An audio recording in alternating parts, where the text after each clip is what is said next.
ദിശ അക്കാഡമിയുടെ പുതിയൊരു ക്ലാസ്സിലേക്ക് എല്ലാവർക്കും സ്വാഗതം. നമ്മൾ ഇന്ന് പഠിക്കാനായിട്ട് പോകുന്നത് ഹിസ്റ്ററിയിലെ മോഡേൺ ഹിസ്റ്ററിയിലെ INC എന്ന് പറഞ്ഞ പോർഷനാണ് കേട്ടോ. ഇന്ത്യൻ നാഷണൽ കോൺഗ്രസിന്റെ കുറച്ച് കാര്യങ്ങൾ, കുറച്ച് സമ്മേളനങ്ങൾ. ഓക്കെ, അപ്പോൾ ഒരു 2 സെക്ഷനെങ്കിലും വേണമായിരിക്കും INC. നമുക്ക് ഒരു ഏകദേശം ചെറുതായിട്ടെങ്കിലും ഒന്ന് പഠിച്ചു തീർക്കുന്നതിന് വേണ്ടിയിട്ട് എപ്പോഴും ക്വസ്റ്റ്യൻസ് ചോദിക്കുന്ന ഒരു പോർഷനാണ് INC. അപ്പൊ എല്ലാവരും നന്നായിട്ട് പഠിക്കുന്നതെന്നൊക്കെ വിചാരിക്കുന്നു. എങ്ങനെ പോകുന്നു എല്ലാവരുടെയും പഠിത്തം? കമന്റ് ചെയ്യാൻ നിങ്ങൾക്ക് പഠിക്കാൻ പറ്റുന്നുണ്ടോ? എങ്ങനെയുണ്ട്? ഹിസ്റ്ററി പഠിക്കുന്നതിന് ബുദ്ധിമുട്ടുണ്ടോ? എന്താണ് നിങ്ങളുടെ കൺസേൺസ്? എന്തെങ്കിലും ഉണ്ടെങ്കിൽ അതൊക്കെ പറയാട്ടോ. അപ്പോൾ എന്തെങ്കിലും നമുക്ക് ചെയ്യാൻ പറ്റുന്ന കാര്യങ്ങളുണ്ടെങ്കിൽ ചെയ്യാം. അതുപോലെ നിങ്ങൾക്ക് ഏതെങ്കിലും ടോപ്പിക്ക് വേണം, ഇന്ന ടോപ്പിക്കിന്റെ ക്ലാസ് എടുക്കുമോ, അങ്ങനെയൊക്കെ ഉണ്ടെങ്കിൽ അറിയിക്കുക. നിങ്ങൾ കമന്റ് ചെയ്യുക. റെക്കോർഡഡ് ആവുന്ന സമയത്ത് കമന്റ് സെക്ഷനിൽ കമന്റ് ചെയ്തിട്ടിരുന്നാൽ നമുക്ക് കാണാനായിട്ട് പറ്റും. ഓക്കെ, അപ്പോൾ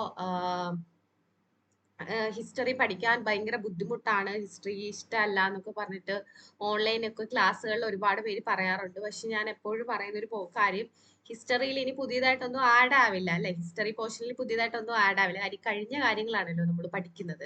അപ്പൊ പുതിയതായിട്ടൊന്നും ഇനി നിങ്ങൾ എക്സ്ട്രാ ആയിട്ട് പഠിക്കേണ്ട കാര്യമില്ല. ആ കഴിഞ്ഞ കാര്യങ്ങൾ സെറ്റാക്കി വെച്ചിരിക്കുന്ന നോട്ടുകൾ ഒരു പ്രാവശ്യം നിങ്ങളൊന്ന് കംപ്ലീറ്റ് ചെയ്താൽ, നിങ്ങൾ റിവിഷൻ ചെയ്തുകൊണ്ടിരുന്നാൽ നിങ്ങൾക്ക് അത് എല്ലാ പരീക്ഷയ്ക്കും വേണ്ടി ഉപകരിക്കും. അപ്പൊ ഇച്ചിരി വാസ്റ്റ് ആണ്, എനിക്കറിയാം സിലബസ് കുറച്ച് വാസ്റ്റ് ആണ്. പക്ഷെ നിങ്ങൾ എന്താണ് പല പല പരീക്ഷകൾക്ക് ട്രൈ ചെയ്യുമായിരിക്കുമല്ലോ, ഈ ഒരു പരീക്ഷ മാത്രം ആയിരിക്കില്ല അല്ലെ.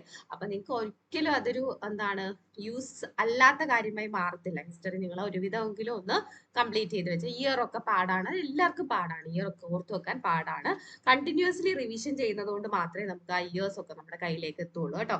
അപ്പൊ അതൊന്ന് ഓർത്ത് വെച്ചേക്കാം. ഓക്കെ, അപ്പോ നമ്മൾ ഇന്ത്യൻ നാഷണൽ കോൺഗ്രസിനെ പറ്റിയാണ് പഠിക്കുന്നത് കേട്ടോ. INC-നെ പറ്റിയാണ് പഠിക്കുന്നത്. INC-നെ പറ്റി അറിയാലോ, ഓൾറെഡി നമ്മളെ ബ്രിട്ടീഷുകാർ ഇവിടെ ഭരിച്ചുകൊണ്ടിരിക്കുകയാണല്ലോ. ബ്രിട്ടീഷുകാരെന്ന് പറയുമ്പോൾ നമുക്ക് 1857 വരെ ബ്രിട്ടീഷ് ഈസ്റ്റ് ഇന്ത്യ കമ്പനി ആയിരുന്നു. അതിനുശേഷം നമുക്ക് ആരാണ് ഭരിക്കുന്നത്? ബ്രിട്ടീഷ് ക്രൗൺ നേരിട്ട് ഭരിക്കുകയാണ് അല്ലെ. അങ്ങനെ ആദ്യമൊക്കെ ഇവർ ഭരിക്കുന്ന സമയത്ത് എഡ്യൂക്കേറ്റഡ് ആയിട്ടുള്ള ആളുകൾക്ക് ഇവരുടെ ഭരണത്തിന് വലിയ കുഴപ്പമൊന്നും, ഇംഗ്ലീഷ് എഡ്യൂക്കേഷൻ, വെസ്റ്റേൺ രീതിയിലുള്ള കാര്യങ്ങൾക്ക് ഇവിടെ ഇമ്പോസ് ചെയ്യുന്നു. അതെല്ലാം ഇന്ത്യക്ക് നല്ലതായിട്ടുള്ള കാര്യങ്ങളാണെന്ന് തന്നെയാണ് ഒരുവിധം എഡ്യൂക്കേറ്റഡ് ആയിട്ടുള്ള ആളുകളൊക്കെ വിശ്വസിച്ചിരുന്നത്. ഓക്കെ, അപ്പൊ ആ കൂട്ടത്തിലുള്ള കുറച്ച് ആളുകൾ തന്നെയാണ് ശരിക്കും പറഞ്ഞ INC എന്ന് പറയുന്ന ആ ഒരു ഇതിലേക്ക് വരുന്നത്. ഓക്കെ, അപ്പൊ INC-യുടെ ആദ്യത്തെ ലക്ഷ്യം ഇത് ബ്രിട്ടീഷ് ഗവൺമെന്റിനെതിരെ എന്തെങ്കിലും ഒരു സിസ്റ്റം അങ്ങനെ ആയിരുന്നില്ല. INC ഫസ്റ്റ് ഫോം ചെയ്യുന്നത് നമ്മുടെ കാര്യങ്ങളൊക്കെ അവരെ അറിയിക്കുന്നതിന് വേണ്ടിയിട്ടായിട്ടുള്ള ഒരു ഫോം പോലെയാണ്. ആദ്യമേ നമ്മളിവിടെ ബ്രിട്ടീഷ് വിരുദ്ധത വളർന്നു വരുന്നുണ്ട്, അതുകൊണ്ട് ഞങ്ങൾക്ക് ഇന്നത് വേണം, ഇന്നതൊക്കെ ഞങ്ങളുടെ പ്രശ്നങ്ങളാണ് എന്നൊക്കെ ഒന്ന് അറിയിക്കുന്നതിന് വേണ്ടിയിട്ടാണ് ഈ പറയുന്ന INC എന്ന് പറയുന്ന സംഘടന ശരിക്കും ആദ്യമായിട്ട് ഫോം ചെയ്യുന്നത്. ഓക്കെ, അപ്പോ INC യുടെ രൂപീകരണവുമായിട്ട് ബന്ധപ്പെട്ട് നിങ്ങൾക്ക് 1-2 ക്വസ്റ്റ്യൻ എപ്പോഴും ചോദിക്കുന്ന ക്വസ്റ്റ്യൻ ആണ്. INC രൂപീകരിക്കുന്ന സമയത്ത് ഇവിടുത്തെ വൈസ്രോയി ആരാണെന്ന് ചോദിക്കും. INC രൂപീകരിക്കുന്ന സമയത്ത് ഇവിടുത്തെ വൈസ്രോയി ആരാണെന്ന് ചോദിക്കും. ആരാണ് ഇവിടുത്തെ വൈസ്രോയി ആ സമയത്ത്? ലോർഡ് ഡഫറിൻ ആണ് അല്ലെ. Lord Dufferin. Okay, Lord Dufferin ആണ് എപ്പോഴും ചോദിക്കുന്ന ക്വസ്റ്റ്യൻ ആണ്, നോട്ട് ചെയ്ത് വെച്ചോ. INC രൂപീകരിക്കുന്ന സമയത്ത് ഇവിടുത്തെ വൈസ്രോയി ആരാന്ന് ചോദിക്കും, ലോർഡ് ഡഫറിൻ ആണെന്ന് ഓർത്ത് വെച്ചോ. ഇദ്ദേഹം INC-നെ വിളിച്ച പേരാണ് microscopic minority. Okay, microscopic minority എന്നാണ് ലോർഡ് ഡഫറിൻ ആരെ വിളിക്കുന്നത്? INC-നെ വിളിക്കുന്നത്. ആരാ വിളിക്കുന്നത്? ലോർഡ് ഡഫറിൻ ആണ്. അത് ഓർത്ത് വെച്ചേക്കാമോ? INC-യുടെ രൂപീകരണവുമായിട്ട് ബന്ധപ്പെട്ട സിദ്ധാന്തമാണ് സേഫ്റ്റി വാൽവ് സിദ്ധാന്തം. ഓക്കെ, സേഫ്റ്റി വാൽവ് സിദ്ധാന്തം. ഈ സേഫ്റ്റി വാൽവ് തിയറി എന്ന് പറയുന്നത് ശരിക്കും പറഞ്ഞാൽ നമ്മളെ ആളുകൾക്കിടയിൽ എന്താണ് ഈ പറയുന്ന അസ്വസ്ഥതകൾ കൂടി വരികയാണ് അല്ലെ. കൂടി വരുന്ന സമയത്ത് ഒരു പ്രഷർ കുക്കറിലാണെങ്കിലും അങ്ങനത്തെ ഏതെങ്കിലും ഒരു സിസ്റ്റത്തിലാണെങ്കിലും ഈ പ്രഷർ കൂടി വരുന്ന സമയത്ത് ഒരു സേഫ്റ്റി വാൽവ് ഉണ്ടായില്ല എന്നുണ്ടെങ്കിൽ അത് എന്തായി മാറും? അത് ഭയങ്കര പ്രശ്നമായിട്ട് മാറും അല്ലെ. അപ്പൊ അതൊരു സേഫ്റ്റി വാൽവ് പോലെ എന്താ INC പ്രവർത്തിക്കാം എന്നുള്ളൊരു കൺസെപ്റ്റിലാണ് ഈ പറയുന്ന സേഫ്റ്റി വാൽവ് തിയറി വരുന്നത്. ഓക്കെ, INC-യുമായിട്ട് റിലേറ്റ് ചെയ്ത് ആരാണ് INC രൂപീകരിക്കുന്നതെന്ന് ചോദിച്ചാൽ അലൻ ഒക്ടോവിയൻ ഹ്യൂം എന്ന് പറയുന്ന ഒരു ബ്രിട്ടീഷ് ഉദ്യോഗസ്ഥൻ തന്നെയാണ് AO ഹ്യൂം. അദ്ദേഹം ഒരു പക്ഷി നിരീക്ഷകൻ കൂടെയൊക്കെയാണ് കേട്ടോ. എഒ ഹ്യൂം ആണ് ആര് രൂപീകരണത്തിന്റെ പിന്നിൽ, ഇന്ത്യൻ നാഷണൽ കോൺഗ്രസ് എന്ന് പറയുന്ന സംഘടനയുടെ രൂപീകരണത്തിന് പിന്നിൽ. ഓക്കെ, അപ്പൊ ഇന്ത്യൻ നാഷണൽ കോൺഗ്രസിന്റെ ഫൗണ്ടർ, INC-യുടെ ഫൗണ്ടർ ആരാന്ന് ചോദിച്ചാൽ അലൻ ഒക്ടോവിയൻ ഹ്യൂം അല്ലെങ്കിൽ എഒ ഹ്യൂം എന്ന് പഠിക്കണം. Okay, A O Hume. അപ്പൊ എന്താണ് INC ഫൗണ്ട് ചെയ്തതെന്ന് ചോദിച്ചാൽ 1885 ഡിസംബർ 28 എന്നാണ്. 1885 ഡിസംബർ 28 എഒ ഹ്യൂം എന്ന് പറയുന്ന ബ്രിട്ടീഷ് ICS ഓഫീസറായിട്ടുള്ള എഒ ഹ്യൂം, ഇദ്ദേഹം എന്താണ് 1885 ഡിസംബർ 28 ഫോം ചെയ്യുന്നതാണ് ഏതെന്ന് പറയുന്നത്, ഇന്ന് നമുക്ക് അറിയപ്പെടുന്ന INC, ഇന്ത്യൻ നാഷണൽ കോൺഗ്രസ് എന്ന് പറയുന്നത്. INC-യുടെ ആദ്യത്തെ സെക്രട്ടറി ആരാണെന്നാണ് ക്വസ്റ്റൻ എങ്കിൽ അത് എഒ ഹ്യൂം തന്നെയാണ് കേട്ടോ. സെക്രട്ടറി ആരാന്ന് ചോദിച്ചാൽ എഒ ഹ്യൂം ആണ് ഫസ്റ്റ്. Okay, first secretary. നിങ്ങൾക്ക് തിരിഞ്ഞു പോകരുത് കേട്ടോ. എഒ ഹ്യൂം എപ്പോഴും ചോദിക്കുന്ന പ്രസിഡന്റ്, INC പ്രസിഡന്റുമാരെ പറ്റിയാണ് ചോദ്യങ്ങൾ കൂടുതലായിട്ട് വരിക. പക്ഷെ സെക്രട്ടറി എഒ ഹ്യൂം ആണ് ഫസ്റ്റ് കേട്ടോ. ഫൗണ്ടിങ് സ്ഥാപക സെക്രട്ടറി എന്നൊക്കെ പറയും, അതാരാണ്? എഒ ഹ്യൂം ആണ്. ഫസ്റ്റ് പ്രസിഡന്റ് ആണ് WC ബാനർജി. ഫസ്റ്റ് പ്രസിഡന്റ് ആരാ? WC ബാനർജി. എന്നാണ്, എവിടെയാണ് ഈ പറയുന്ന INC ഫോം ആയത് എന്ന് പറയുമ്പോൾ 1885 ഡിസംബർ 28 ഫോർമേഷൻ ഡേറ്റ് പറയുന്നത്.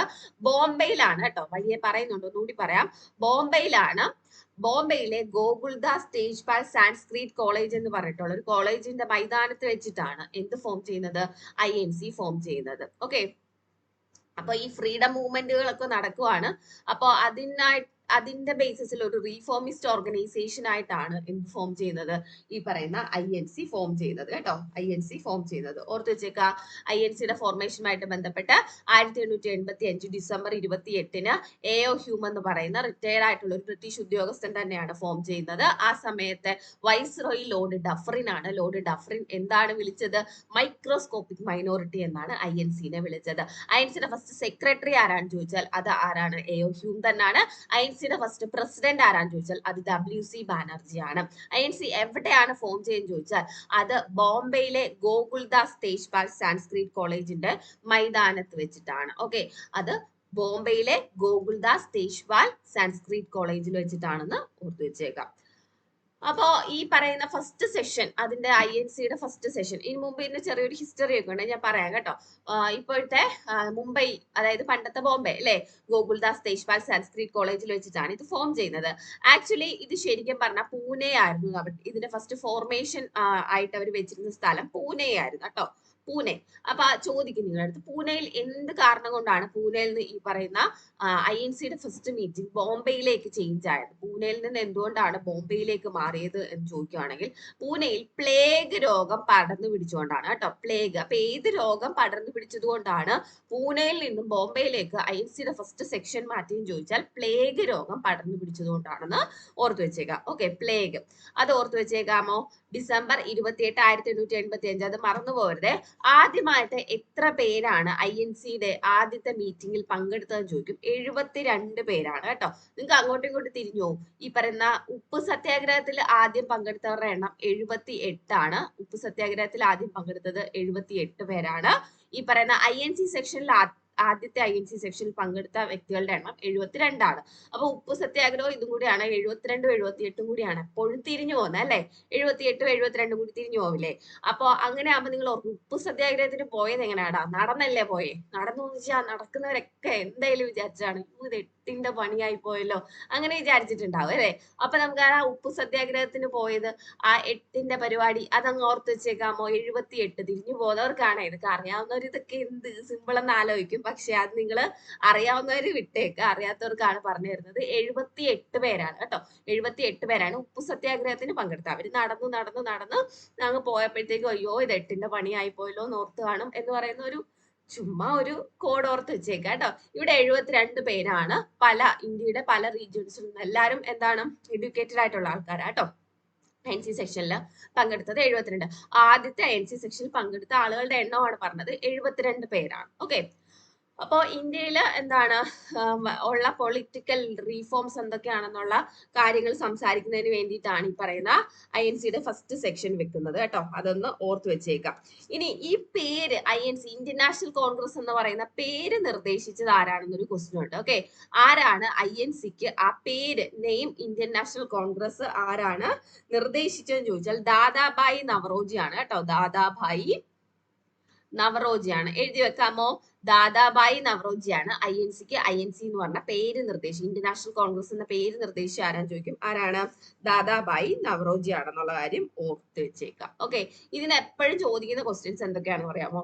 ആദ്യത്തെ പ്രസിഡന്റ് ആര്, ആദ്യമായിട്ട് എന്താ റെസൊല്യൂഷൻ അവതരിപ്പിച്ച ആര്, അല്ലെങ്കിൽ ഫസ്റ്റ് വുമൺ പ്രസിഡന്റ്, അല്ലെങ്കിൽ എന്താണ് വിദേശിയായിട്ടുള്ള ആദ്യത്തെ പ്രസിഡന്റ്, വിദേശിയായിട്ടുള്ള ആദ്യത്തെ വുമൺ പ്രസിഡന്റ്, ഇന്ത്യക്കാരിയായിട്ടുള്ള വുമൺ, അങ്ങനത്തെ സെക്ഷൻസിന്റെ പ്രത്യേകതകളാണ് നോർമലി INCനെ പറ്റി ഇപ്പൊ ചോദിച്ചു വരുന്ന ക്വസ്റ്റ്യൻ എന്ന് പറയുന്നത് കേട്ടോ. പണ്ട് സ്ഥിരമാണ് ഏത് പരീക്ഷയ്ക്ക് ഏത് ഹിസ്റ്ററി പോർഷൻ ഉണ്ടെങ്കിലും എന്ത് ചോദിക്കും, INCനെ പറ്റി ഒരു ക്വസ്റ്റ്യൻ ചോദിക്കും. ഇപ്പൊ കുറച്ചൊന്ന് മാറ്റി വെച്ചിട്ടുണ്ട്. INC കുറച്ചൊന്ന് ഔട്ട്ഡേറ്റഡ് ആയിട്ടുണ്ട്. പക്ഷെ എന്താ, ഏത് സമയത്ത് വേണമെങ്കിലും INC തിരിച്ചു വരാനായിട്ടുള്ള സാധ്യതയുണ്ട്. സോ നമ്മൾ INC വിട്ടൊരു കളിയില്ല, എന്തായാലും INC പഠിച്ചിട്ടേ പോവാം കേട്ടോ. അപ്പൊ ഇത്രയും സെറ്റ് ആണെന്ന് വിചാരിക്കുന്നു. ഇത്രയും ഓക്കെ അല്ലേ? ഫസ്റ്റ് INC സെക്ഷനുമായിട്ട് റിലേറ്റ് ചെയ്ത് ഇത്രയും ഓക്കെ ആണെന്ന് വിചാരിക്കുന്നു. ഇനിയുണ്ട്. ഓക്കെ, ഇനി ഇതിനു മുമ്പ് ഒന്ന് രണ്ട് ഓർഗനൈസേഷന്റെ പേര് പഠിച്ചു വെച്ചേക്കണം. ഓക്കെ, ഈ INCയിലേക്ക് എത്തുന്നതിന് മുമ്പ് 1876 സുരേന്ദ്രനാഥ് ബാനർജി ഇന്ത്യൻ അസോസിയേഷൻ എന്ന് പറയുന്ന ഒരു സംഘടന രൂപീകരിക്കുന്നു. എന്താണ്? 1876 സുരേന്ദ്രനാഥ് ബാനർജി അദ്ദേഹം എന്താണ് ഇന്ത്യൻ അസോസിയേഷൻ എന്ന് പറയുന്ന ഒരു സംഘടന 1876 രൂപീകരിക്കുന്നു. ആരാണ്? സുരേന്ദ്രനാഥ് ബാനർജി. നിങ്ങളടുത്ത് ചോദിക്കും ഇന്ത്യൻ അസോസിയേഷൻ എന്ന് പറയുന്ന സംഘടന ആര് ഫോം ചെയ്താണെന്ന് ചോദിക്കും കേട്ടോ. 1876 സുരേന്ദ്രനാഥ് ബാനർജി എന്ത് ഫോം ചെയ്യുന്നത്? ഇന്ത്യൻ അസോസിയേഷൻ എന്ന് പറയുന്ന ഒരു സംഘടന രൂപീകരിക്കുന്നു. ഓക്കെ, അതിനുശേഷം ഇതിങ്ങനെ എന്താണ് അതിന്റെ മീറ്റിങ്ങും കാര്യങ്ങളും ഒക്കെ പോയിക്കൊണ്ടിരിക്കുകയാണ്. അപ്പോൾ അതിനുശേഷം ഇന്ത്യൻ നാഷണൽ കോൺഫറൻസ് എന്ന് പറഞ്ഞ ഒരു കോൺഫറൻസ്, അത് സുരേന്ദ്രനാഥ് ബാനർജിയുടെ നേതൃത്വത്തിൽ നടക്കുന്ന ഒരു കോൺഫറൻസ് ആണ് കൽക്കട്ടയിൽ. ഓക്കെ, അപ്പോൾ ഈ ഇന്ത്യക്കാർക്ക് വേണ്ടിയിട്ട് നടക്കുന്ന ഒരു കോൺഫറൻസ് ആണ് ഇന്ത്യൻ നാഷണൽ കോൺഫറൻസ് എന്ന് പറയുന്നത്. അപ്പൊ അതുപോലെ വേറൊരു സംഘടനയുണ്ട് പൂന സാർവജനിക് സഭ. അപ്പോ അതും റീഫോംസ് എന്താണ് ചോദിച്ചുകൊണ്ട് ഫോം ചെയ്യുന്ന ഒരു സംഘടനയാണ് പൂന സാർവജനിക് സഭ. ഇതൊക്കെ എന്താണ് INCക്ക് മുമ്പുള്ള അസോസിയേഷൻസ് അല്ലെങ്കിൽ സംഘടനകൾ അല്ലെങ്കിൽ ഓർഗനൈസേഷൻസ് ആണെന്ന് നമുക്ക് പറയാനായിട്ട് പറ്റും. അപ്പൊ ഇന്ത്യൻ അസോസിയേഷൻ ഒന്ന് ഓർത്ത് വെച്ചേക്കാം കേട്ടോ. ഇന്ത്യൻ അസോസിയേഷൻ 1876 ഫോം ചെയ്യുന്നു. ഓക്കെ, അപ്പോ 1876 ഫോം ചെയ്യുന്ന ഇന്ത്യൻ അസോസിയേഷൻ, അതിനുശേഷം ഒരു ഇന്ത്യൻ നാഷണൽ കോൺഫറൻസ് എന്ന് പറഞ്ഞിട്ട് ഒരു കോൺഫറൻസ് 1883. ഓക്കെ, അതിനുശേഷം 1884 എന്ത് സംഭവിക്കുന്നു എന്ന് വെച്ചാൽ ഇന്ത്യൻ നാഷണൽ യൂണിയൻ എന്ന് പറഞ്ഞിട്ട് ഒരു സംഘടന, ഇന്ത്യൻ നാഷണൽ യൂണിയൻ എന്ന് പറഞ്ഞിട്ട് ഒരു സംഘടന, ഇന്ത്യൻ നാഷണൽ യൂണിയൻ. ഓക്കെ, അപ്പോ ഇന്ത്യൻ നാഷണൽ യൂണിയൻ എന്ന് പറയുന്ന ഒരു സംഘടന AO ഹ്യൂം ഫോം ചെയ്യുകയാണ്. AO ഹ്യൂം ഫോം ചെയ്യുന്നു. ഓക്കെ, ഇന്ത്യൻ അസോസിയേഷൻ അതിന്റെ ഒക്കെ ബേസിസിലാണ് ഫോം ചെയ്യുന്നത്. പൂന സാർവജനിക് സഭ, ഇന്ത്യൻ നാഷണൽ കോൺഫറൻസ്, ഇതൊക്കെ കണ്ടിട്ട് 1884 ഇന്ത്യൻ നാഷണൽ യൂണിയൻ, നിങ്ങൾക്ക് കാണാൻ പറ്റുന്നുണ്ടാവില്ല അല്ലെ, Indian National union INU, Indian National Union എന്ന് പറഞ്ഞിട്ട് ഒരു സംഘടന 1884 AO ഹ്യൂം ഫോം ചെയ്യാണ്, ഇന്ത്യൻ നാഷണൽ യൂണിയൻ. ഓക്കെ, അങ്ങനെ ഇന്ത്യൻ നാഷണൽ യൂണിയന്റെ ഫസ്റ്റ് ആനുവൽ മീറ്റിംഗ് നടക്കുന്നത് 1885 അല്ലെ, INUന്റെ ഇന്ത്യൻ നാഷണൽ യൂണിയന്റെ. അപ്പൊ നമ്മുടെ കോൺഗ്രസിന്റെ മുൻകാല അല്ലെങ്കിൽ ആദ്യകാല രൂപം എന്നൊക്കെ പറയാവുന്നത് ഇന്ത്യൻ നാഷണൽ യൂണിയൻ ആണ്. അപ്പൊ ഇന്ത്യൻ നാഷണൽ യൂണിയനിലേക്ക് ഇന്ത്യൻ അസോസിയേഷനും കൂടി ചേർന്നിട്ടാണ് എന്ത് രൂപീകരിക്കുന്നത്? ഇന്ത്യൻ നാഷണൽ യൂണിയനിലേക്ക് ഇന്ത്യൻ അസോസിയേഷൻ, ആരുടെ ഇന്ത്യൻ അസോസിയേഷൻ? സുരേന്ദ്രനാഥ് ബാനർജിയുടെ ഇന്ത്യൻ അസോസിയേഷനും കൂടി ചേർന്നിട്ടാണ് എന്ത് രൂപീകരിക്കുന്നത്? ആക്ച്വലി വരുവാണെങ്കിൽ ഈ INUവിന്റെ 1884 ഫോം ചെയ്ത INUവിന്റെ ആനുവൽ മീറ്റിംഗ് ആണ് 1885 നടക്കുന്നത്. അപ്പൊ ഇന്ത്യൻ അസോസിയേഷനും കൂടി ചേർന്നിട്ട് ഇന്ത്യൻ നാഷണൽ കോൺഗ്രസ് എന്ന് പറഞ്ഞിട്ടുള്ള സംഘടന ഫോം ചെയ്യുകയാണ് ചെയ്യുന്നത്. ഓക്കെ, അപ്പൊ ഇന്ത്യൻ നാഷണൽ യൂണിയൻ എന്ന് പറയുന്ന സംഘടന ആരാണ് രൂപീകരിച്ചതെന്ന് ചോദിച്ചാൽ അതാരാണ്? AO ഹ്യൂം തന്നെയാണ്. നമ്മുടെ INCയുടെ ആദ്യകാല രൂപം എന്ന് നമുക്ക് പറയാൻ പറ്റുന്ന സംഘടനയാണ് ഏത്? ഇന്ത്യൻ നാഷണൽ യൂണിയൻ എന്ന് പറയുന്നത്. Okay, Indian National Union. Indian National യൂണിയനും 1876 സുരേന്ദ്രനാഥ ബാനർജി ഫോം ചെയ്യുന്ന ഇന്ത്യൻ അസോസിയേഷൻ കൂടി കമ്പൈൻ ചെയ്തിട്ടാണ് ഇന്ത്യൻ നാഷണൽ കോൺഗ്രസ് എന്ന് പറയുന്ന ഇന്ന് നമ്മൾ കാണുന്ന സംഘടന ഉണ്ടാവുന്നത്. ഓക്കെ, ഇന്ത്യൻ നാഷണൽ യൂണിയൻ ആരാണ് ഫൗണ്ട് ചെയ്യുന്നത്? എ.ഒ. ഹ്യൂം. അതിന്റെ കൂടെ Indian Association founded by Surendranath Banerjee. ഇത് രണ്ടും കൂടി ചേർന്നിട്ടാണ് ഇന്ത്യൻ നാഷണൽ കോൺഗ്രസ് ഉണ്ടാവുന്നത്. 1885 ഡിസംബർ 28-നാണ്. എന്നാൽ 1885 ഡിസംബർ 28-നാണ് INC ഫോം ചെയ്യുന്നത്. ഓക്കെ, അതോർത്ത് വെച്ചേക്കാമ്പോ INCക്ക് ഇന്ത്യൻ നാഷണൽ കോൺഗ്രസ് എന്ന് പറയുന്ന പേര് നിർദ്ദേശിച്ചത് ആരാണെന്നാ പഠിച്ചത്? ദാദാഭായ് നവറോജിയാണ്. INCക്ക് ആ പേര് നിർദ്ദേശിച്ചത് ദാദാഭായ് നവറോജിയാണ്. ഓക്കെ, അപ്പോ ഇത്രയും നിങ്ങളൊന്ന് ഓർത്ത് വെച്ചേക്കാം. ഇത്രയും ബേസിക് ആയിട്ട് നിങ്ങൾ ഓർത്ത് വെച്ചിരിക്കേണ്ട കാര്യമാണ്. അപ്പോ ഇന്ത്യൻ നാഷണൽ കോൺഗ്രസിന്റെ ആദ്യത്തെ സമ്മേളനം നടത്താനായിട്ട് തീരുമാനിച്ചിരുന്ന സ്ഥലം പൂനെയാണ്. പൂനെയിൽ പ്ലേഗ് പടർന്നു പിടിച്ചതിനെ തുടർന്നാണ് എവിടേക്ക് മാറ്റുന്നത്? നമ്മൾ ബോംബെയിലേക്ക് മാറ്റുന്നത്. ബോംബെയിലെ ഗോകുൽദാസ് ദേശ്പാൽ സംസ്കൃത കോളേജിൽ വെച്ചിട്ടാണ്. ഇതിന്റെ ആദ്യത്തെ പ്രസിഡന്റ് ആയിട്ട് തെരഞ്ഞെടുത്ത ആരായിരുന്നു? WC ബാനർജിനെ ആയിരുന്നു. അപ്പൊ ഇത്രയൊക്കെ നിങ്ങൾ ഓർത്തു വെച്ചേക്കാമോ? ഇതിൽ നിന്ന് ഏതെങ്കിലും ഒരു ക്വസ്റ്റ്യൻ നിങ്ങൾക്ക് ഏതെങ്കിലും പരീക്ഷയ്ക്ക് ഈ വർഷം ചോദിച്ചിരിക്കും. ഓക്കെ, അപ്പൊ നമ്മുടെ ദിശ അക്കാഡമിയിൽ SSCന്റെ CGL കോഴ്സസ് ലൈവ് റെക്കോർഡഡ് എല്ലാം അവൈലബിൾ ആണ്. ഓക്കെ, ലൈവ് കോഴ്സ് നടക്കുന്നുണ്ട്. അതിന്റെ എല്ലാം റെക്കോർഡഡ് വേർഷനും എല്ലാം ആപ്പ് വഴി ക്ലാസ് പോകുന്നുണ്ട്. അപ്പൊ ദിശ ലേണിംഗ് ആപ്പ് ഡൗൺലോഡ് ചെയ്യുക, നിങ്ങൾക്ക് കോഴ്സ് എടുക്കുക. ഗൂഗിൾ പ്ലേയിലും അതുപോലെ ആപ്പ് സ്റ്റോറിലൊക്കെ അവൈലബിൾ ആണ്. ഇത് നമ്മുടെ ദിശ ലേണിംഗ് ആപ്പ് വഴി നിങ്ങൾക്ക് ക്ലാസ്സുകൾ അവൈലബിൾ ആണ്. വീട്ടിലിരുന്ന് പഠിക്കാം, സൗകര്യത്തോടു കൂടി പഠിക്കാം. ഓക്കെ, അപ്പൊ ഇതിനെ പറ്റിയുള്ള കാര്യങ്ങളൊക്കെ അറിയുന്നതിന് വേണ്ടിയിട്ടുള്ള കോൺടാക്ട് നമ്പർ ആണ് താഴെ കൊടുത്തിരിക്കുന്നത്. നിങ്ങൾ എന്ത് ചെയ്യാം? ഈ നമ്പറിൽ കോൺടാക്ട് ചെയ്തിട്ട് വിളിച്ച് ഇതിന്റെ ഡീറ്റെയിൽസ് ഒക്കെ ചോദിക്കുക. ഓക്കെ, അപ്പോ CGL കോഴ്സുമായിട്ടുള്ള CGL മാത്രമല്ല SSCന്റെ RRB, SSCന്റെ മറ്റു കോഴ്സുകൾ, RRBന്റെ NTPC, അതുപോലെ ഗ്രൂപ്പ് D എല്ലാം നടക്കുന്നുണ്ട് കേട്ടോ. നിങ്ങൾക്ക് ആപ്പ് വഴി മാത്രമല്ല ഓഫ്ലൈൻ സെന്റേഴ്സും അവൈലബിൾ ആണ്. നമുക്ക് 5ഓളം സെന്റേഴ്സ് ഉണ്ട്. ഈ സെന്ററുകളിൽ എവിടെ പോയി വേണമെങ്കിലും നിങ്ങൾക്ക് പഠിക്കാം. ബന്ധപ്പെട്ട ഡീറ്റെയിൽസ് ഒക്കെ ഈ നമ്പറുകളിൽ വിളിച്ചു ചോദിച്ചാൽ നിങ്ങൾക്ക് കിട്ടും കേട്ടോ. അപ്പോൾ SSC CGL കോഴ്സുമായിട്ട് റിലേറ്റ് ചെയ്ത കാര്യങ്ങളൊക്കെ ദിശ ലേണിംഗ് അക്കാഡമിയുടെ ആപ്പുമായിട്ട്, ദിശ അക്കാഡമിയുടെ ആപ്പുമായിട്ട് റിലേറ്റ് ചെയ്ത് ക്ലാസ് നടക്കുന്നുണ്ട്. നിങ്ങൾ അന്വേഷിക്കുക, താല്പര്യമുള്ളവർ കോഴ്സ് എടുക്കുക, കോഴ്സ് എടുത്ത് പഠിക്കുക. ഈ പോർഷൻസ് എല്ലാം നല്ല വിശദമായിട്ട് എവിടെ പഠിപ്പിക്കുന്നുണ്ട്? ആപ്പിൽ പഠിപ്പിക്കുന്നുണ്ട് കേട്ടോ. ഓക്കെ, അപ്പൊ നമ്മൾ എന്തിനെ പറ്റിയാ പറഞ്ഞുകൊണ്ടിരുന്നത്? INCനെ പറ്റി അല്ലേ? അപ്പൊ INU, അപ്പൊ ഇന്ത്യൻ നാഷണൽ യൂണിയനെ പറ്റി പറഞ്ഞായിരുന്നു. ഇത് A.O. ഹ്യൂം 1884 വരുന്നു. അതിനുശേഷം നമ്മൾ എന്താ ഇന്ത്യൻ നാഷണൽ കോൺഗ്രസ് എന്ന് പേര് മാറ്റുന്നു. ഓക്കെ, അപ്പൊ ഡിസ്കഷൻ ഫോറം പോലെയാണ് INU ഒക്കെ ഫോം ചെയ്യുന്നത്. ഓക്കെ, ഈ പറയുന്ന നേരത്തെ ഉണ്ടായിരുന്ന സംഘടനകളെല്ലാം ഡിസ്കഷൻ ഫോറംസ് എന്ന് വെച്ചാൽ ഒന്ന് സംസാരിക്കുക, അത്രയൊക്കെ ഉള്ളൂ. പക്ഷെ INU കഴിഞ്ഞിട്ട് INCയിലേക്ക് വന്നപ്പോഴത്തേക്കും ഒരു നാഷണൽ മൂവ്മെന്റ് അല്ലെങ്കിൽ ഇന്ത്യക്കാർക്ക് വേണ്ടി സംസാരിക്കുന്ന ഒരു സംഘടനയായിട്ട് എന്ത് മാറി? INC മാറുകയാണ് ചെയ്തത്. അപ്പൊ ഇന്ത്യൻ നാഷണൽ യൂണിയനെ പറ്റി ഓർത്തിരിക്കാലോ. ദാദാഭായ് നവറോജിയും ഡഫറിനും A.O. ഹ്യൂമും ഒക്കെ തലയിലുണ്ടെന്ന് വിചാരിക്കുന്നു. അപ്പോ നമ്മൾ INCന്റെ എവല്യൂഷൻ എടുക്കുവാണെങ്കിൽ, INCന്റെ ആ ഒരു ഹിസ്റ്ററി നമ്മൾ എടുക്കുവാണെങ്കിൽ ഇത് നമ്മൾ മൂന്നായിട്ട് തിരിച്ചിട്ടുണ്ട്. Moderate phase, extremist phase, Gandhian era എന്നിങ്ങനെ മൂന്നായിട്ട് നമ്മൾ തിരിക്കുവാണ്. INC എടുക്കുവാണെങ്കിലും അല്ലെങ്കിൽ നമ്മുടെ ഇന്ത്യൻ നാഷണൽ മൂവ്മെന്റ് ഫുൾ എടുക്കും, ഇന്ത്യൻ എന്താണ് ഫ്രീഡം സ്ട്രഗിൾ മൊത്തം എടുക്കുവാണെങ്കിൽ നമുക്ക് അങ്ങനെ സത്യത്തിൽ എന്ത് ചെയ്യാൻ പറ്റും? ഡിവിഷൻ ചെയ്യാനായിട്ട് പറ്റും. എങ്ങനെയാണ്? മോഡറേറ്റ് ഫേസ് എന്ന് പറഞ്ഞിട്ടൊരു ഫേസ് ഉണ്ട്. ഇവിടെ എന്താണ്? ഇവിടെ പ്രത്യേകിച്ച് എന്താണ് സമരമുറകളായിട്ടൊന്നുമില്ല. എങ്ങനെയാണ്? പെറ്റീഷൻസ്. ഓക്കെ, കോൺസ്റ്റിറ്റ്യൂഷണൽ റീഫോംസിന് വേണ്ടിയിട്ട് പെറ്റീഷൻസ് കൊടുക്കുക എന്നുള്ളതാണ് ഓക്കെ അവരുടെ പ്രധാന ലക്ഷ്യമായിട്ടുള്ള. ഇവർ സമാധാന പ്രിയരാണ്. ഇവർ എന്താണ് നയിച്ചുകൊണ്ടിരുന്നവരൊക്കെ സമാധാന പ്രിയരാണ്. ഓക്കെ, മോഡറേറ്റ് ഫേസ് എന്ന് പറയും. ഓക്കെ, പെറ്റീഷൻസ്, കോൺസ്റ്റിറ്റ്യൂഷണൽ റീഫോംസ് ഒക്കെയാണ് അതിൽ വേണ്ടത്. ഇതിന്റെ ആൾക്കാരെയൊക്കെ നമുക്ക് പറയാം കേട്ടോ. 1885 തൊട്ട് 1905 വരെയുള്ള സമയത്താണ് ഈ പറയുന്ന മോഡറേറ്റ് ഫേസ് എന്ന് നമ്മൾ പറയുന്നത്. ഓക്കെ, 1885 തൊട്ട് 1905 വരെയുള്ള സമയത്താണ് ഇവർ മെയിൻ ആയിട്ട് ഫോളോ ചെയ്യുന്ന ഒരു 3P മെത്തേഡ് എന്ന് പറഞ്ഞിട്ടൊരു മെത്തേഡ് ഉണ്ട്. 3P മെത്തേഡ്, 3P ആണ് അവർ ഉദ്ദേശിച്ചത്. എന്തൊക്കെയാണ് 3P മെത്തേഡിനകത്ത് വരുന്നത്? Prayer, petition, protest. ആദ്യത്തെ എന്താണ്? പ്രേയർ, ആദ്യം നമ്മൾ പ്രാർത്ഥിക്കും. പിന്നെ പെറ്റീഷൻ, പ്രൊട്ടസ്റ്റ്. അപ്പൊ 3P മെത്തേഡ് ഏത് സംഘടനയുടെ ഓപ്പറേഷനുമായിട്ട് റിലേറ്റ് ചെയ്താന്ന് ചോദിച്ചാൽ 3P method related to INC കേട്ടോ. അതൊന്ന് ഓർത്ത് വെച്ചേക്കാം. അപ്പോ നമ്മുടെ INC ആദ്യത്തെ ഫേസ് മോഡറേറ്റ് ഫേസ് 885 തൊട്ട് 1905 വരെയുള്ളത് മോഡറേറ്റ് ഫേസ് ആണ്. അടുത്ത വരുന്ന എക്സ്ട്രീമിസ്റ്റ് ഫേസ് ആണ് 1905 മുതൽ 1919 വരെയുള്ള ഫേസ്. അവിടെ കുറച്ച് ഇത് മിതവാദികൾ, തീവ്രവാദികൾ, പിന്നെ ഗാന്ധിയൻ എറ എന്നിങ്ങനെയാണ് തിരിച്ചിരിക്കുന്നത്. മിതവാദികൾ എന്ന് പറയുമ്പോൾ ഒരു സമാധാന പ്രിയരാണ്, നേരെ ഓപ്പോസിറ്റ് ആയിരിക്കും എക്സ്ട്രീമിസ്റ്റുകൾ എന്ന് പറയുന്നത് അല്ലേ. അപ്പോ എന്താണ് ലാലാ ലജ്പത് റായ്, അതുപോലെ ലാൽ ബാൽ പാൽ എന്നാ പറയുന്നത്, ബാലഗംഗാധര തിലക്, ബിപിൻ ചന്ദ്ര പാൽ, ഇവരൊക്കെയാണ് മെയിൻ ആയിട്ട് ഈ പറയുന്ന എക്സ്ട്രീമിസ്റ്റ് ലീഡേഴ്സ് എന്ന് പറയുന്നത്. ഇവരെന്താണ്, നിങ്ങൾ ചുമ്മാ ഇങ്ങനെ പെറ്റീഷൻസും പ്രയറും ഒന്നും നടത്തിയിട്ട് കാര്യമില്ല, ഇവിടെ പ്രൊട്ടസ്റ്റ് ആണ് വേണ്ടത്, ഈ പറയുന്ന സമാധാനം അല്ല വേണ്ടത് എന്ന് പറയുന്ന ആൾക്കാരാണ് എക്സ്ട്രീമിസ്റ്റുകൾ എന്ന് പറയുന്നത് അല്ലെ.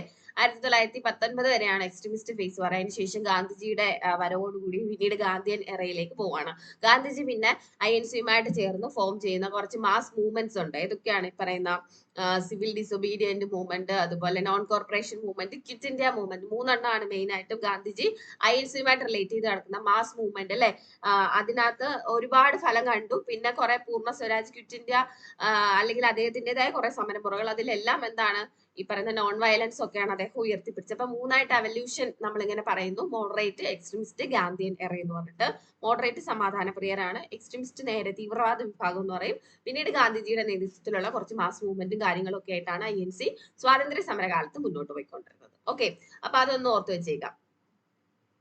അപ്പൊ ഫസ്റ്റ് നമ്മൾ 1905 വരെയുള്ള കാര്യം നോക്കുവാണെങ്കിൽ ബ്രിട്ടീഷ് ഫ്രണ്ട്ലി അപ്രോച്ച് ആണ് നമ്മൾ നടത്തിക്കൊണ്ടിരുന്നത്. ബ്രിട്ടീഷ് ഫ്രണ്ട്ലി അപ്രോച്ച് ആയിരുന്നു. ദാദാഭായ് നവറോജി, ഗോപാലകൃഷ്ണ ഗോഖലെ, W.C. ബാനർജി തുടങ്ങിയ നേതാക്കളൊക്കെ എന്താണ്, മോഡറേറ്റ് ഫേസിലെ നേതാക്കളാണ്. ഇവര് മെയിൻ ആയിട്ട് ലെജിസ്ലേറ്റീവ് കൗൺസിലിലെ റെപ്രസെന്റേഷൻ, കുറെ കൂടെ റെപ്രസെന്റേഷൻ വേണം, മിലിറ്ററി എക്സ്പെൻസസ് കുറയ്ക്കണം, ഇന്ത്യൻ ഇൻഡസ്ട്രീസ് പ്രൊമോട്ട് ചെയ്യണം, ഇങ്ങനെയൊക്കെ പറഞ്ഞ് കുറെ കാര്യങ്ങൾ പറഞ്ഞുകൊണ്ടിരുന്ന ആൾക്കാരാണ്. ഇവർ പെറ്റീഷൻസും മീറ്റിംഗ്സും ബ്രിട്ടീഷുകാരുമായിട്ട് കുറെ നെഗോഷിയേഷൻസും കാര്യങ്ങളും ഒക്കെ ആയിട്ട് പോയിക്കൊണ്ടിരുന്നതാണ്. ഇവിടെ ഒരിക്കലും ഇവരെ എതിർത്തുകൊണ്ടുള്ള വലിയ സമരമുറകളൊന്നും നടക്കുന്നില്ല. അതാണ് INC-യുടെ മോഡറേറ്റ് ഫേസ്. നിങ്ങൾ പഠിക്കേണ്ട മോഡറേറ്റ് ലീഡേഴ്സ് ആരൊക്കെയാണെന്നാണ്: ദാദാഭായ് നവറോജി, ഗോപാലകൃഷ്ണ ഗോഖലെ, W.C. ബാനർജി.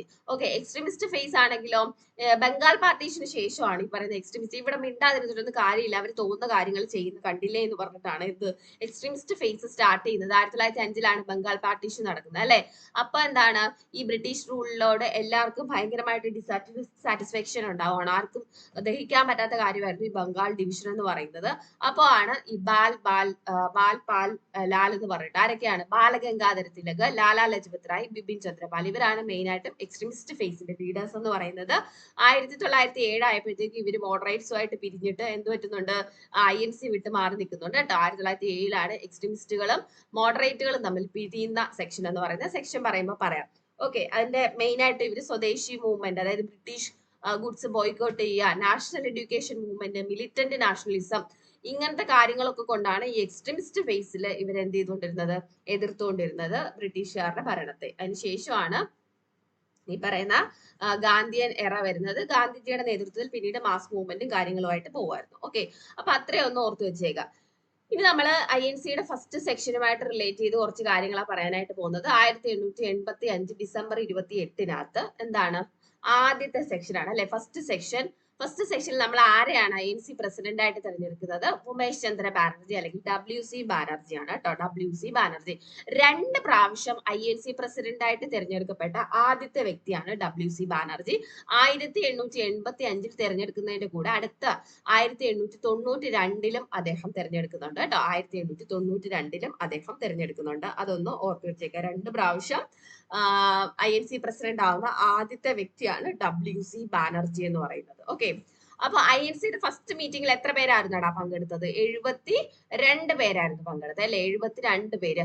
ആ 72 പേരിൽ പങ്കെടുത്ത ഒരു മലയാളി ഉണ്ട്, barrister GP Pillai. Barrister GP പിള്ളയാണ് INC-യുടെ ഫസ്റ്റ് മീറ്റിംഗിൽ പങ്കെടുത്ത മലയാളി ആരെന്ന് ചോദിച്ചാൽ ബാരിസ്റ്റർ GP പിള്ളയാണ്. വേണമെങ്കിൽ സൗത്ത് സോണിലൊക്കെ ഉള്ള ഏതെങ്കിലും പരീക്ഷകൾക്ക് നിങ്ങൾക്ക് ചോദിക്കാം, അല്ല നിങ്ങൾ കേരള PSC ഒക്കെ പഠിക്കുന്നവരാണെങ്കിൽ അങ്ങനെയും ചോദിക്കാം. ബാരിസ്റ്റർ GP പിള്ളയാണ് ഫസ്റ്റ് സെക്ഷനിൽ പങ്കെടുക്കുന്നത്. ഓക്കെ, ഇനി ഈ ഫസ്റ്റ് സെക്ഷനിൽ ആദ്യമായിട്ട് റെസല്യൂഷൻ അവതരിപ്പിക്കുന്നത്, ഓക്കെ, ആദ്യമായിട്ട് റെസല്യൂഷൻ അവതരിപ്പിക്കുന്നത് ആരാന്നൊരു ക്വസ്റ്റ്യൻ ഉണ്ട്. ആദ്യമായിട്ട് റെസല്യൂഷൻ അവതരിപ്പിക്കുന്നത് G. സുബ്രഹ്മണ്യ അയ്യരാണ് കേട്ടോ. നോട്ട് ചെയ്ത് വെച്ചേക്കാമോ, G. സുബ്രഹ്മണ്യ അയ്യർ. G. സുബ്രഹ്മണ്യ അയ്യർ ആണ് ഫസ്റ്റ് റെസല്യൂഷൻ അവതരിപ്പിക്കുന്നത്. INC-യുടെ ഫസ്റ്റ് മീറ്റിംഗിൽ എന്താണ് റെസല്യൂഷൻ അവതരിപ്പിക്കുന്ന ആളുടെ പേര് ജി സുബ്രഹ്മണ്യൻ. ടോട്ടൽ 9 പ്രമേയങ്ങളാണ് അവതരിപ്പിക്കുന്നത് കേട്ടോ. ടോട്ടൽ 9 പ്രമേയങ്ങളാണ് അവതരിപ്പിക്കുന്നത്. 9 റെസൊല്യൂഷൻസ് ഉണ്ടായിരുന്നു. അതിൽ ആദ്യത്തെ റെസൊല്യൂഷൻ അവതരിപ്പിച്ചത് എന്താ ജി സുബ്രഹ്മണ്യ അയ്യർ ആണെന്നുള്ള കാര്യം ഓർത്തു വെച്ചേക്കാം. ഓക്കെ, ഇന്ത്യൻ INC സമ്മേളനത്തിൽ പങ്കെടുത്ത ആദ്യത്തെ മലയാളി ആരാന്നുള്ള ക്വസ്റ്റിന് ആൻസർ എന്താണ്? GP പിള്ളയാണെന്നുള്ള കാര്യം ഓർത്തു വെച്ചേക്കാം. ആദ്യമായിട്ട് പ്രമേയം അവതരിപ്പിച്ചത് ജി സുബ്രഹ്മണ്യ അയ്യർ ആണെന്നുള്ള പോയിന്റ് ഓർത്തു വെച്ചേക്കാം. പിന്നീട് എന്താ, ഇത്രയൊക്കെ മതി. WC ബാനർജിനെ പറ്റി പറഞ്ഞു. 2 പ്രാവശ്യം INC പ്രസിഡന്റ് ആയ ആദ്യത്തെ വ്യക്തിയാണ് WC ബാനർജി എന്ന് പറഞ്ഞു. ആ കാര്യം ഓർത്തു വെച്ചേക്കാം. ഓക്കെ, രണ്ടാമത്തെ സെക്ഷൻ നടക്കുന്നത് 1886 കൽക്കട്ട സെക്ഷൻ ആണ് കേട്ടോ. 1886 കൽക്കട്ട സെക്ഷൻ. അപ്പൊ 1886 കൽക്കട്ട സെക്ഷൻ അതിന്റെ പ്രസിഡന്റ് ആയിട്ട് വരുന്നത് ശ്രീ ദാദാബായി നവറോജിയാണ്. ശ്രീ ദാദാബായി നവറോജിയാണ് INCയുടെ രണ്ടാമത്തെ സെക്ഷന്റെ പ്രസിഡന്റ് ആയിട്ട് വരുന്നത്. ആരാണ്? ശ്രീ ദാദാബായി നവറോജിയാണ്. ഓക്കെ, അപ്പൊ Dadabhai Naoroji first Parsi president of INC ആണ്. ഫസ്റ്റ് പാഴ്സി പ്രസിഡന്റ് ആരാന്ന് ചോദിച്ചാൽ, first Parsi president, INC president ആയ ഏറ്റവും പ്രായം കൂടിയ വ്യക്തി, INC പ്രസിഡന്റ് ആയ ഏറ്റവും പ്രായം കൂടിയ വ്യക്തി എന്നൊക്കെ പറയുന്നത് ദാദാബായി നവറോജിയാണ്. INCയുടെ ആദ്യത്തെ പാഴ്സി പ്രസിഡന്റ് ആരാന്ന് ചോദിച്ചാൽ അതാരാണ്? ദാദാബായി നവറോജി ആണെന്നുള്ള കാര്യം ഓർത്തു വെച്ചേക്കാം. ഓക്കെ, INC പ്രസിഡന്റ് ആയ ഏറ്റവും പ്രായം കൂടിയ വ്യക്തി. INCയുടെ കൽക്കട്ട സെക്ഷനിലാണ് ശ്രീ ദാദാബായി നവറോജി INC പ്രസിഡന്റ് ആയിട്ട് വരുന്നത്. ഓർത്തു വെച്ചേക്കാമോ? ഇനി INCന്റെ തേർഡ് സെക്ഷൻ 1887 തേർഡ് സെക്ഷൻ. അത് മദ്രാസിൽ വെച്ചാണ്.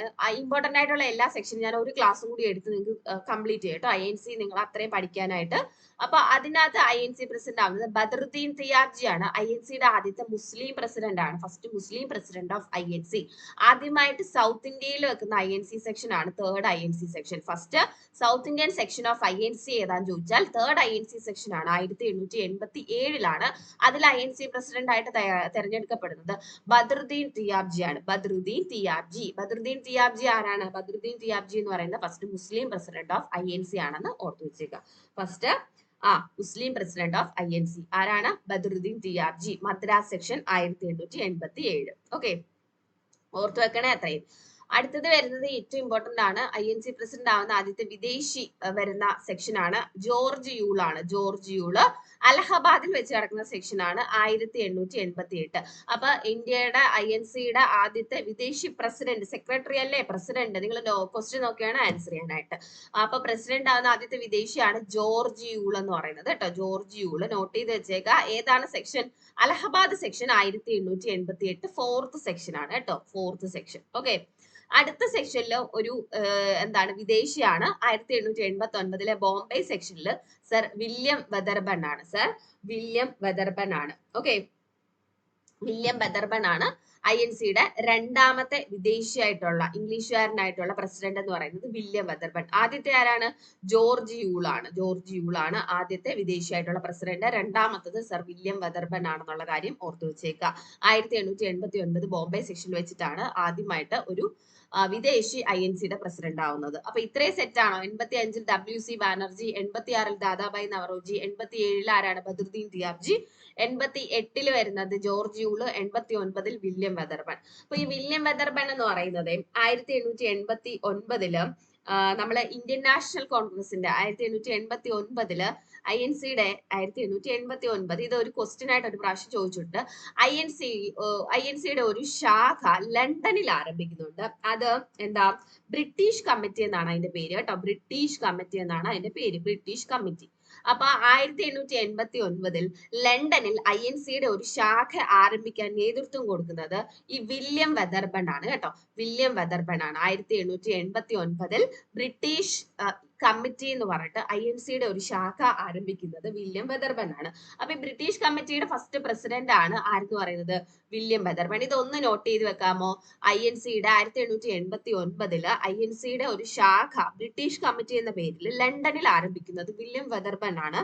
വില്യം വെതർബൺ ആണ് ഇതിന്റെ ആദ്യത്തെ പ്രസിഡന്റ് ആയിട്ട് തെരഞ്ഞെടുക്കപ്പെടുന്നത്. ബ്രിട്ടീഷ് കമ്മിറ്റി എന്നാണ് ആ സംഘടനയുടെ പേര്. ഓക്കെ, അപ്പൊ ഈ ബ്രിട്ടീഷ് കമ്മിറ്റി ലണ്ടനിൽ നിന്ന് പ്രസിദ്ധീകരിച്ച ഒരു പ്രസിദ്ധീകരണത്തിന്റെ പേരാണ് ഇന്ത്യ എന്ന് പറയുന്നത് കേട്ടോ. ഈ ഇന്ത്യ എന്ന് പറയുന്ന പ്രസിദ്ധീകരണം ആരുടെ ആണെന്നൊരു ക്വസ്റ്റ്യൻ ഈ ഇടയ്ക്ക് കടന്നു വന്ന് കറങ്ങിയായിരുന്നു. അതുകൊണ്ടാണ് ഇന്ത്യ എന്ന് പറയുന്ന പ്രസിദ്ധീകരണം ബ്രിട്ടീഷ് കമ്മിറ്റിയുടെ ആണ്. ബ്രിട്ടീഷ് കമ്മിറ്റി INCയുടെ ലണ്ടനിലെ ശാഖേനെയാണ് ബ്രിട്ടീഷ് കമ്മിറ്റി തുടങ്ങുന്നതും അതിന്റെ പ്രസിഡന്റും വില്യം വെതർബൺ ആണ്.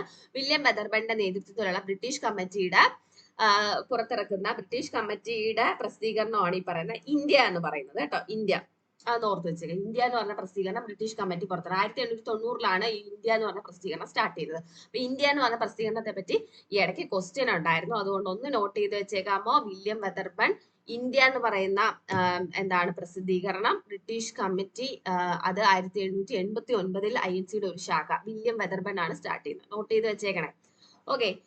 പിന്നെ വരുന്ന 890 അത്ര ഇമ്പോർട്ടന്റ് അല്ല. കൽക്കട്ട സെക്ഷൻ ഫിറോസ് ഷാ മേത്തയാണ് INC പ്രസിഡന്റ് ആയിട്ട് വരുന്നത്. 800 അത്ര ഇമ്പോർട്ടന്റ് അല്ല. പക്ഷേ 891 നാഗ്പൂർ സെക്ഷൻ ആണ്. P അനന്തചാർലു ആണ് അപ്പൊ INCയുടെ പ്രസിഡന്റ് ആവുന്ന ആദ്യത്തെ സൗത്ത് ഇന്ത്യൻ പേഴ്സണാലിറ്റി ആണ് കേട്ടോ അനന്തചാർലു. അപ്പൊ INC പ്രസിഡന്റ് ആവുന്ന ആദ്യത്തെ സൗത്ത് ഇന്ത്യക്കാരനാണ് ആരെന്ന് പറയുന്നത് P അനന്തചാർലു. INC പ്രസിഡന്റ് ആവുന്ന ആദ്യത്തെ സൗത്ത് ഇന്ത്യൻ പേഴ്സണാലിറ്റി ആണ് ആരെന്ന് പറയുന്നത് P അനന്തചാർലു. നോട്ട് ചെയ്ത് വെച്ചേക്കാമോ. ഏതാണ് സെക്ഷൻ 1891 നാഗ്പൂർ സെക്ഷൻ ആണ്. 1891 നാഗ്പൂർ സെക്ഷൻ ആണ്. ഓക്കെ. വീണ്ടും ഞാൻ നേരത്തെ പറഞ്ഞായിരുന്നു അലഹബാദ് സെക്ഷനിൽ വെച്ചിട്ടാണ് 1892 WC Banerjee again second time എന്തായിട്ട് മാറുന്നത് INC പ്രസിഡന്റ് ആയിട്ട് മാറുന്നത്. അപ്പൊ INC പ്രസിഡന്റ് ആവുന്ന 2 പ്രാവശ്യം INC പ്രസിഡന്റ് ആവുന്ന ആദ്യത്തെ വ്യക്തിയായിട്ട് WC ബാനർജി മാറുവാണ്. ഓക്കെ. അപ്പൊ നമ്മൾ എത്ര സെക്ഷൻസ് പഠിച്ചോളൂ 8 സെക്ഷൻസേ പഠിച്ചോളൂ. 8 സെക്ഷൻസും അതിന്റെ ഇൻട്രൊഡക്ടറി പാർട്ടും നിങ്ങൾ വൃത്തിയായിട്ട് പഠിച്ചു വെച്ചേക്കുക. തൽക്കാലം ഞാൻ ഇപ്പോ വൈൻഡപ്പ് ചെയ്യുവാണ്. അപ്പോൾ അടുത്തൊരു സെക്ഷനിൽ നമ്മൾ ഇതിന്റെ ബാക്കി ഇമ്പോർട്ടന്റ് സെക്ഷൻസ് കൂടെ ആകുമ്പോൾ INC തീരും. ഇത്രയും സെക്ഷൻസും അതിന്റെ ഇൻട്രൊഡക്ടറി പാർട്ടും നിങ്ങൾ കംപ്ലീറ്റ് ആയിട്ട് പഠിച്ചു വെച്ചേക്കുക. കിട്ടുന്ന ക്വസ്റ്റ്യൻസ് ഒക്കെ ചെയ്തു നോക്കുക കേട്ടോ. താഴെ നിങ്ങൾക്ക് ഏതെങ്കിലും പോർഷൻ അത്യാവശ്യമായിട്ട് ഇന്ന ഒരു പോർഷൻ വേണം എന്ന് കമന്റ് ചെയ്യുവാണെങ്കിൽ ഞാൻ അടുത്ത INC എടുത്തു കഴിഞ്ഞതിന് ശേഷം ആ ഒരു സെക്ഷൻ എടുക്കാനായിട്ട് ശ്രമിക്കാം. ഹിസ്റ്ററി അത് ഏതായാലും കുഴപ്പമില്ല. മിഡീവിയലോ അല്ലെങ്കിൽ ഏൻഷ്യന്റോ മോഡേണോ ഏത് ഹിസ്റ്ററി ആണെങ്കിലും നിങ്ങൾക്ക് ഏതെങ്കിലും പോർഷൻ ആവശ്യമുണ്ട് ഇന്ന പോർഷൻ ഒന്ന് എടുത്ത് തരുമോ എന്നുണ്ടെങ്കിൽ പറഞ്ഞാൽ ഞാൻ അടുത്ത ക്ലാസ്സിൽ നമുക്ക് അത് ചെയ്യാം കേട്ടോ. ഓക്കെ. അപ്പൊ ഇത്രയും നിങ്ങൾ വൃത്തിയായിട്ട് പഠിക്കാനായിട്ട് ശ്രമിക്കുക. കുറച്ച് പഠിച്ചാലും അത് വൃത്തിയായിട്ട് പഠിക്കാനായിട്ട് ശ്രമിക്കുക കേട്ടോ. അപ്പൊ നിങ്ങൾക്ക് വേറെ എന്തെങ്കിലും ആവശ്യങ്ങളോ കാര്യങ്ങളോ എന്തെങ്കിലും ഉണ്ടെങ്കിൽ പറയുക. നമ്മൾ കമന്റ് സെക്ഷനിലൂടെ അറിയിച്ചിരുന്നാൽ മതി. നമുക്ക് എന്തെങ്കിലും പരിഹാരങ്ങളോ ഉണ്ടെങ്കിൽ ചെയ്യാം കേട്ടോ. അപ്പൊ എല്ലാവരും നന്നായിട്ട് പഠിക്കുക. നല്ല രീതിയിൽ പ്രിപ്പയർ ചെയ്യുക. തൽക്കാലം ഞാൻ വൈൻഡപ്പ് ചെയ്യുകയാണ്. എല്ലാവരും നന്നായിട്ട് പഠിച്ച് നല്ലൊരു ജോലിയൊക്കെ കിട്ടാൻ വേണ്ടിയിട്ട് ഈ വർഷം തന്നെ കയറാൻ വേണ്ടിയിട്ട് പ്രാർത്ഥിക്കാം. ഓക്കെ. അപ്പൊ thank you so much. Thank you all.